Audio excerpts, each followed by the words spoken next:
Sermon sur l'Évangile de Luc, 7. Les serviteurs de Dieu juste révélés dans le temps dernier. Paul Sejong.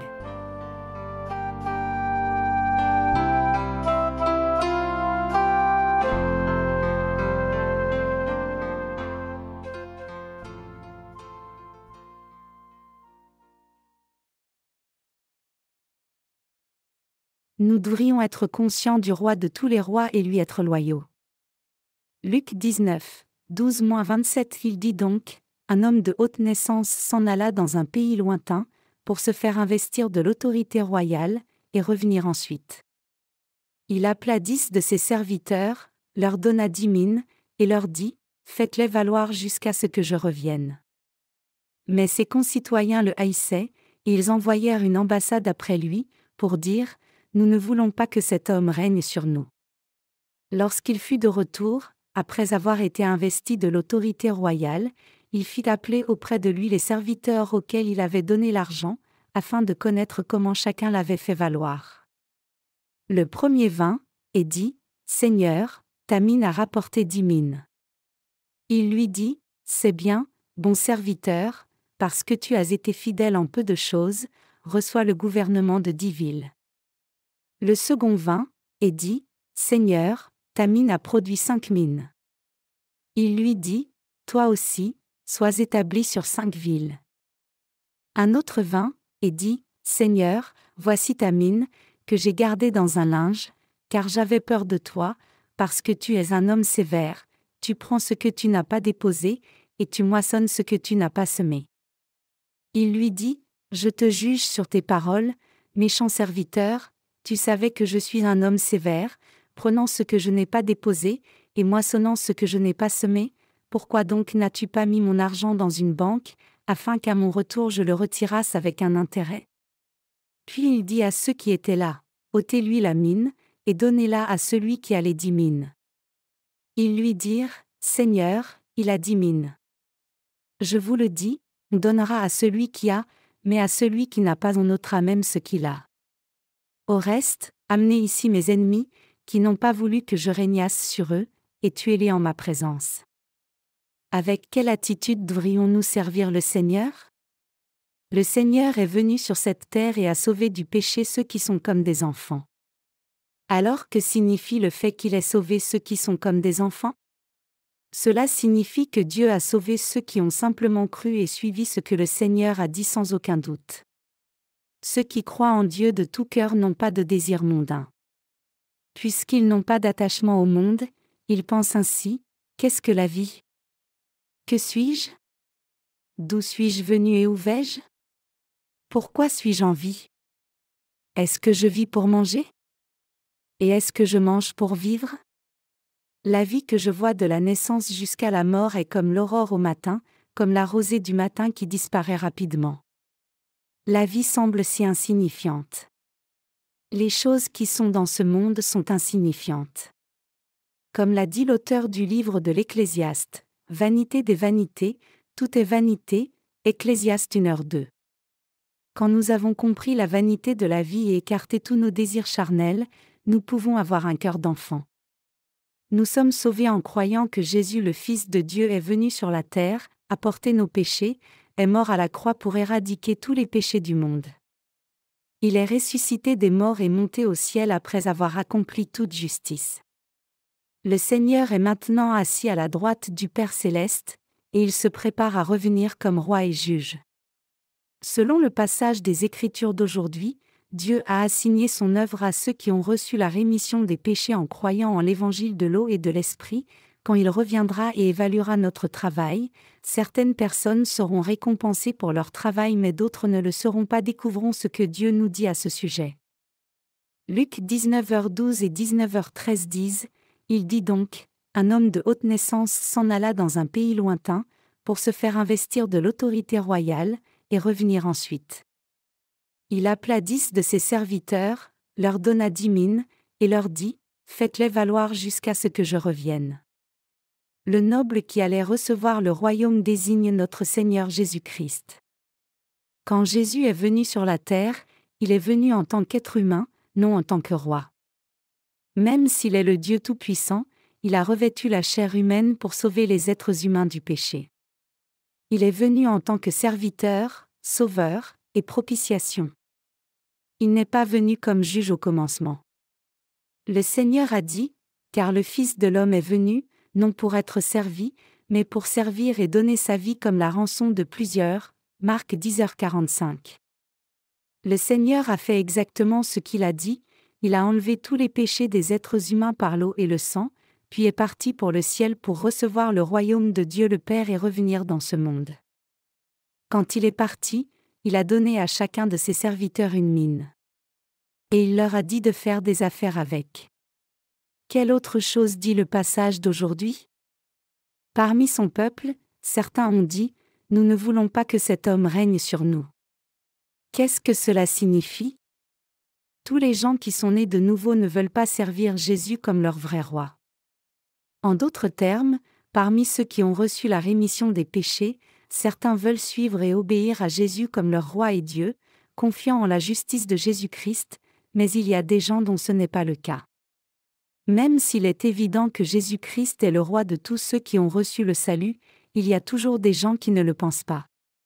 C'est pour cela que le Seigneur nous dit ce dont leur résultat aura l'air, comment ceux qui auront servi Jésus-Christ comme leur roi s'en sortiront, et comment ceux qui n'ont pas servi Jésus s'en sortiront. Alors que j'ai regardé les fleurs coupées sur cette table hier soir, j'ai pensé, mes chers saints sont bons pour décorer de façon appropriée à chaque saison. Tout comme nous avons 4 saisons, le christianisme a aussi des saisons et des vacances. Noël, le Carême, Pâques, Pentecôte, le Thanksgiving et beaucoup d'autres jours sont célébrés au fil de toutes les saisons. J'insiste sur la prédication au sujet de Jésus-Christ tout au long de l'année sans fixer le message de la résurrection de Jésus pour Pâques et le message de la venue de Jésus sur la terre pour Noël, donc je ne connais pas grand-chose de ces jours fériés. Je pense que le diacre Young A qui m'est bon pour relever nos esprits avec l'arrangement floral selon la saison. Quoi qu'il en soit, nous qui avons reçu la rémission des péchés devrions considérer Jésus comme notre roi. Il est vraiment votre Dieu, mon Dieu et notre roi. Il a créé l'univers et les êtres humains, et nous a sauvés entièrement du péché. Il nous a relevés de la mort. Donc, il est digne d'être notre roi. Il ne manque de rien. C'est vrai. Jésus est vraiment notre roi. Quand l'apôtre Pierre a dit à Jésus, « Tu es le Christ, le Fils du Dieu vivant », Matthieu 16h16, il voulait dire, « Seigneur Jésus, tu es mon roi, et mon Créateur. » Il est le roi de toute l'humanité. Nous devrions croire cela fermement. Y a-t-il quelqu'un parmi nous qui ne veuille toujours pas qu'il soit notre roi ? Y a-t-il quelqu'un qui ne veuille pas le servir comme le roi ? Si vous êtes cette personne, repentez-vous, reconsidérez les choses et servez Jésus comme votre vrai roi. C'est la bonne chose à faire. Si vous refusez de reconnaître Jésus comme votre roi, le résultat et le parcours de vie sont si évidents. Le Seigneur veut savoir si nous faisons du bénéfice pour les affaires de l'évangile de l'eau et de l'esprit. Revenant au passage, nous pouvons voir le noble revenir avec la royauté. Et il a appelé les serviteurs à qui il avait donné son argent. Quand le premier serviteur est venu vers le noble, il a dit, « Seigneur, ta mine a rapporté 10 mines. » Alors le maître a dit, « C'est bien, bon serviteur, parce que tu as été fidèle en peu de choses, reçois le gouvernement de 10 villes. » Quand le second serviteur est venu, il a dit, « Seigneur, ta mine a produit 5 mines. » Qu'est-ce que cela signifie ? Il y a des gens qui ont multiplié une mine 10 fois, et des gens qui en ont gagné 5 fois. Ils auraient pu amener le même résultat avec leur talent. Quoi qu'il en soit, le maître les a récompensés sur la base du travail qu'ils ont fait. Il a donné aux serviteurs l'autorité de gouverner sur 10 villes et 5 villes chacun. Alors, un autre serviteur est venu devant le maître. Il a dit, « Seigneur, voici ta mine, que j'ai gardée dans un linge, car j'avais peur de toi, parce que tu es un homme sévère, tu prends ce que tu n'as pas déposé, et tu moissonnes ce que tu n'as pas semé. » C'est-à-dire que cet homme a ramené la même mine qu'il avait reçue. Alors quel genre de personne est-il? Il est l'un de ceux qui n'ont pas reconnu Jésus comme le roi. Il ne croit pas que Jésus soit le roi de tous les rois, qui est vraiment miséricordieux, saint, plein de grâce et tout-puissant. Il ne croit pas non plus que Jésus soit le juge et le sauveur qui l'a sauvé. Il ne croit pas non plus à l'autorité, l'amour et les bénédictions de Dieu. Même s'il a l'Évangile, il ne croit pas de tout son cœur. C'est vrai. Il ne veut pas être auprès de Jésus comme son roi. C'est pour cela qu'il a dit, « Tu es un homme sévère. Tu cherches à retirer ce que tu n'as pas déposé, et moissonner ce que tu n'as pas semé. » Il a traité Jésus le roi comme un voleur. Évidemment, Jésus est venu sur la terre pour sauver l'homme. Il a reçu le baptême, porté le péché du monde, pris toute la punition et humiliation pour nous, est ressuscité des morts et devenu le Sauveur. En dépit de cette grâce, il a ramené la seule mine qu'il avait reçue de Jésus-Christ. Le Seigneur lui a fourni de l'air pour respirer, et le soleil. Il a non seulement pourvu à toutes les nécessités pour la vie, mais aussi à la nourriture spirituelle et physique. Ce qu'il avait appartenait entièrement au roi. En d'autres termes, tout ce qu'il avait était au roi. Mais que pensait l'homme au sujet du roi? Il a considéré son maître comme un homme dur. Il a dit simplement à son maître, « Que m'as-tu donc donné après tout? Tu veux quelque chose que tu ne m'as jamais donné. Tu es vraiment très semblable à un voleur. » Et le roi lui a dit avec colère, « Je te jugerai sur les paroles de ta propre bouche. Penses-tu que je suis un homme austère, qui retire où il n'a pas déposé et moissonne où il n'a pas semé? Ne t'ai-je rien donné du tout? Frères et sœurs, tout ce que nous avons appartient au Seigneur. Nos pensées doivent être transformées après que nous soyons nés de nouveau. Avant que nous ne naissions de nouveau, nous gérions nos vies selon nos parents, que nous ayons hérité de l'argent de nos parents ou non. Nous avons étudié et fait des efforts pour gagner ce dont nous avons besoin sur cette terre. C'est ainsi que nous avons meublé nos endroits. Il y a des gens qui ont des maisons très bien équipées, il y a des gens pour qui ce n'est pas le cas, bien sûr. Après cela, nous avons tous reçu la rémission des péchés. Une fois que nous recevons la rémission des péchés, nous devons réaliser que tout ce que nous avons vient du Seigneur. Néanmoins, il y a toujours certaines personnes qui pensent qu'ils n'ont rien obtenu du Seigneur, et qu'ils ont tout obtenu et tout réalisé à travers leurs propres efforts. Ils ont tort. Il n'est pas juste de penser, « Quelle faveur Dieu m'a-t-il faite? De quel genre de grâce parle-t-on? C'est par mes efforts, études et le fruit de ma persévérance dans le monde humiliant que je gagne ma vie. » Qu'est-ce qui vient de Dieu? C'est le plus grand problème qu'ont les gens après avoir reçu la rémission des péchés. Il est naturel pour des gens qui ne sont pas nés de nouveau de penser qu'ils peuvent gagner leur vie par leurs propres efforts. Cependant, une fois que vous êtes nés de nouveau, vos pensées doivent être transformées. Quand nous observons comment étaient les choses avant de naître de nouveau, tout dans l'environnement y compris le soleil et l'air ont existé juste parce que le Seigneur l'a permis. Pour nous, il n'y a rien qui n'ait pas été donné par le Seigneur. Le Seigneur nous a tout donné. Que nous soyons nés de nouveau ou pas, tout vient du Seigneur. Il est mal de considérer, qu'est-ce que le Seigneur m'a donné? Il essaie de me prendre des choses. C'est un homme vraiment austère. Il essaie de prendre ce qui est à moi sans me donner quoi que ce soit. L'homme avec une mine pensait comme cela. En même temps, que disait l'homme avec les 10 mines et l'homme avec les 5 mines? Que disait-il et croyait-il? Chacun a dit, « J'ai gagné 10 mines avec la mine que tu m'as donnée, ta mine a produit 5 mines. » Que voulait-il dire? Il voulait dire que tout ce qu'ils avaient venait du Seigneur. Ils ont cru que ce qu'ils avaient appartenait au Seigneur, et même l'environnement, les proches, les enseignements, l'air, le soleil, et la nourriture, et tout le reste venait du Seigneur. C'est pour cela que nous rendons grâce avant nos repas. Nous prions, « Merci, Père Céleste, de nous avoir donné notre pain quotidien. Veuille nous donner ce pain quotidien jusqu'au jour du retour du Seigneur. Nous mangeons ce que tu nous as donné avec un cœur reconnaissant. Comme vous pouvez le voir dans des films comme Quo Vadis, les Occidentaux font toujours des prières simples comme « Dieu le bénisse », même pour un morceau de pain. Ils ne disent pas une longue prière avant les repas comme nous. Mais un chrétien sincère ferme toujours les yeux et remercie Dieu pour la nourriture qui est devant lui, pensant « Cela vient de Dieu et c'est vrai ». C'est parce qu'il croit que Dieu lui a donné tout cela. Alors je veux vous demander quelque chose. Croyez-vous que tout ce que vous avez comme la famille, l'Église, la santé, l'argent, les enfants, l'air et le soleil vient de Dieu? Dieu nous a-t-il réellement donné tous ces arbres et fleurs? Oui, il l'a fait. Je crois qu'il n'y a pas besoin d'ajouter d'explications supplémentaires à cela. Je vous dis cela au cas où il y aurait quelqu'un parmi vous qui vive et pense comme l'homme qui a gardé la mine dans son mouchoir et l'a rendue au Seigneur. Nous devons réfléchir en profondeur là-dessus dans nos cœurs. Pensons-nous par hasard que Dieu soit un Dieu austère?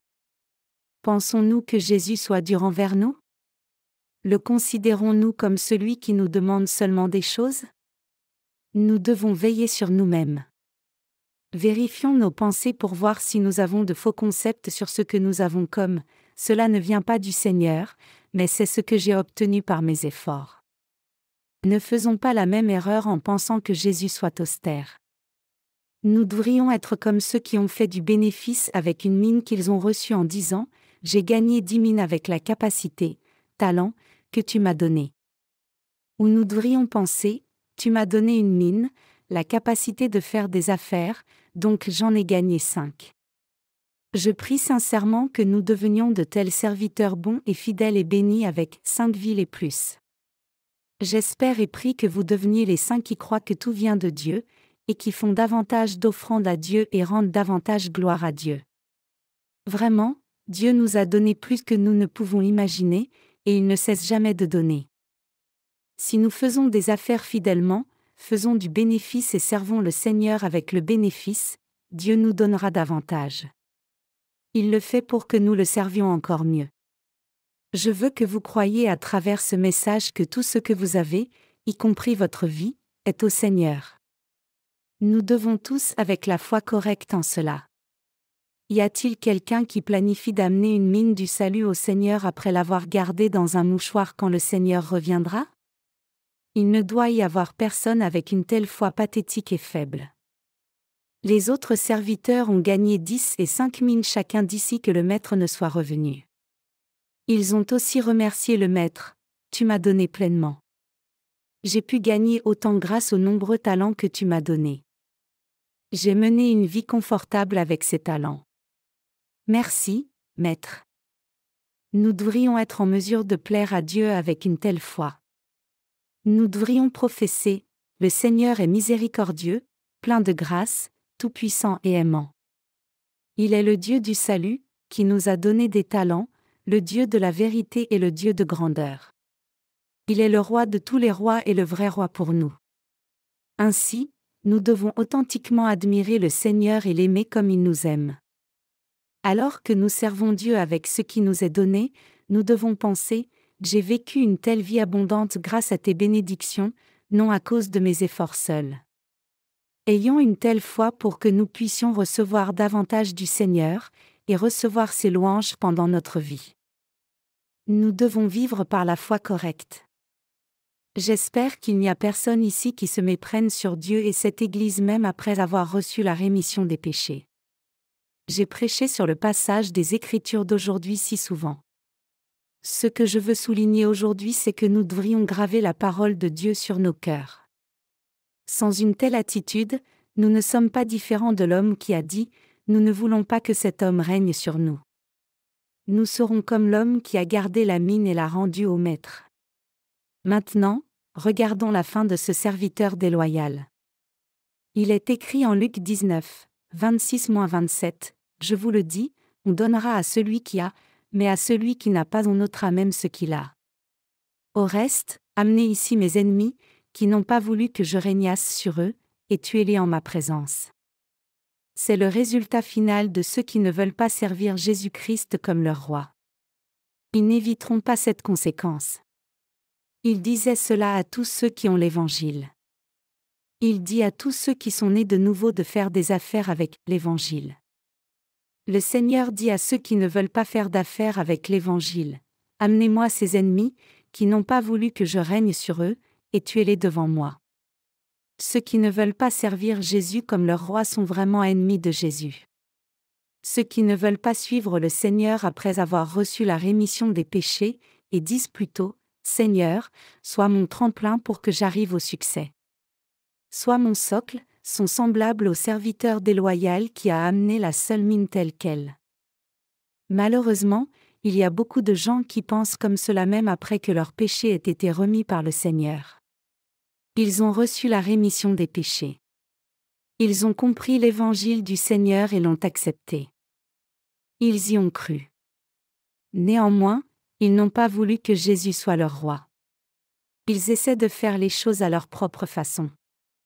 Ils prêchent l'évangile à la façon dont ils en ont envie. Ils prêchent l'évangile sans discerner la méthode ou le temps. Ils s'appuient sur Jésus pour accomplir leurs rêves, mais ils n'ont aucun désir de le suivre comme leur berger ni ne le servent comme leur roi. Évidemment, beaucoup plus que quelques-uns sont comme cela. Même s'ils ont reçu la rémission des péchés, ce sont les ennemis de Dieu. Ces gens agissent en ennemis de Dieu alors qu'ils prétendent servir le Seigneur. Ils se rebellent contre le Seigneur. Que leur arrivera-t-il quand le Seigneur reviendra? Quand le Seigneur appellera l'un d'eux pour juger son œuvre en disant, « Comment as-tu fait tes affaires ?» Le serviteur déloyal répondra comme ceci, « Les voici. » Il rendra exactement ce qu'il avait reçu, pensant que Jésus est un homme austère, un homme comme un voleur, qui essaie de retirer ce qu'il n'a pas déposé, et moissonner ce qu'il n'a pas semé. Qu'est-ce que cela signifie? Simplement, il n'a fait aucune affaire avec. En d'autres termes, il n'a jamais prêché l'Évangile, ni n'a servi le Seigneur. C'est vrai. Il a ramené exactement ce qu'il avait reçu. Il l'a rendu tel quel. Le Seigneur l'a appelé méchant ennemi. Ceux qui ont l'Évangile mais ne le partagent pas avec d'autres, ceux qui ne travaillent pas avec l'Église, ceux qui ne prêchent pas l'Évangile, ceux qui n'obéissent pas à la parole de Dieu sont évidemment les ennemis de Dieu. Qu'est-ce que Dieu fait d'eux à la fin? Il a dit, « Amenez ici mes ennemis, qui n'ont pas voulu que je régnasse sur eux, et tuez-les en ma présence. » Puis ils seront finalement jetés dans l'étang de feu et de soufre. Apocalypse 20h dit. J'espère que nous ne ferons pas face à une telle punition. Cependant, c'est triste qu'il y ait encore beaucoup de gens comme cela dans ce monde. Il y a beaucoup de gens qui ont reçu la rémission des péchés, mais ne veulent pas que Jésus règne sur eux. Qu'est-ce que cela signifie de servir le Dieu Tout-Puissant comme notre roi? C'est notre plus grande fortune. Quand nous servons le Seigneur et le suivons de tout cœur, qu'arrive-t-il? Ne veillera-t-il pas en tant que berger sur son troupeau? Oui. Il prend soin de nous encore davantage quand nous le servons. Nous devons réaliser cette vérité. Nous ne connaissons pas bien le secret de Dieu et de la vie de foi, mais quand nous y réfléchissons, nous réalisons que notre passé et présent sont la grâce de Dieu. C'est vrai. Nous ne pouvons mener notre vie sans sa grâce. Nous ne pourrions pas avoir vécu jusqu'à maintenant sans sa grâce. Le Seigneur nous a bénis beaucoup plus que nous ne le méritons pour l'avoir servi. Il nous a donné plus que nous ne pouvons même contenir. Je ne sais pas comment vous avez servi Dieu. Que vous l'ayez servi beaucoup ou pas, cela ne compte pas tant que vous l'avez servi de tout cœur. Mais je vais superviser tous les ouvriers du ministère de nos églises dans le pays entier pour voir comment ils servent le Seigneur. Quand nous pensons à sa grâce, nous avons tous tellement reçu, cependant, il y a certains ouvriers qui ne servent pas le Seigneur de tout cœur. Certaines personnes ont davantage de listes de courses à demander à Dieu que ce qu'ils peuvent donner à Dieu. Ils peuvent avoir les bonnes raisons de demander. Mais nous devons être équilibrés entre servir le Seigneur et recevoir les bénédictions du Seigneur. Car nous devons combler nos besoins en équilibrant les deux. Je pense comme ceci, nous avons tant reçu du Seigneur, et nous continuerons de recevoir des faveurs corps et esprit de la part du Seigneur. Alors, combien lui donnons-nous en retour? Comment servons-nous le Seigneur? Je voudrais me poser cette question à moi-même et aux autres co-ouvriers. Combien le servons-nous? La grâce du Seigneur est si grande, de même que son amour, mais comment est-ce que je le sers? Nous devons aussi réfléchir combien nous avons reçu de lui, et combien nous allons le servir à l'avenir. Même si nous nous sentons insuffisants par moments, nous savons que nous vivons pour l'Évangile et le Seigneur en dépit de nos manques. J'essaie fort de faire du bénéfice en utilisant mes dons spirituels et ma connaissance, tout comme les serviteurs qui ont gagné du bénéfice de 10 fois ou 5 fois chaque mine. Parfois je gère juste l'œuvre de Dieu avec l'aide de mes co-ouvriers, quand je me sens épuisé et que je sais qu'il vaut mieux assigner le travail à d'autres. Néanmoins, je n'ai jamais pensé que je lui aurais donné davantage de service que la bénédiction qu'il me donne à moi ainsi qu'aux chrétiens autour de moi. Je sais certainement que l'amour et la grâce du Seigneur sont au-delà de notre service pour lui. Donc, nous ne devons pas devenir quelqu'un comme le serviteur déloyal qui a gardé la mine et l'a rendue sans faire aucun bénéfice. Nous devons gagner au moins 5 mines quand il a été impossible d'en avoir 10. Si nous ne pouvons pas prêcher l'Évangile et servir l'Évangile à cause de nos incapacités, nous devons pouvoir faire quelque chose en offrant nos corps comme serviteurs actifs et fidèles au moins. Je veux que vous réfléchissiez à ce message de ne pas agir comme ennemi de Dieu, comme celui qui a gardé la mine dans un mouchoir et l'a rendue à Dieu telle qu'elle.